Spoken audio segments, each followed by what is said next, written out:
So both of you mentioned something that I know really hits home for me and hits home for my listeners as well. And that's the idea of this identity crisis.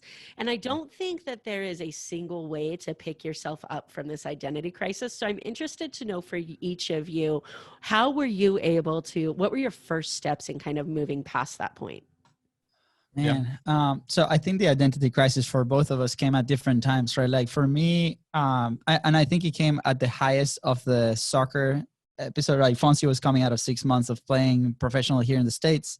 For me, was after spending 2 years in Europe playing for a few clubs up there, which is kind of like the main place to play, right? I was very, very close to the dream, right?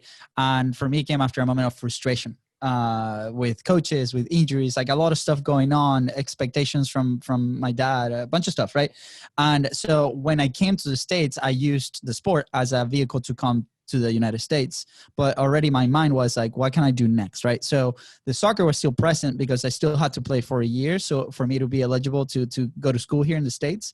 But it was more a way of leaving Venezuela because the political situation was really scary. So I had the pleasure to try a lot of stuff through college as far as like jobs.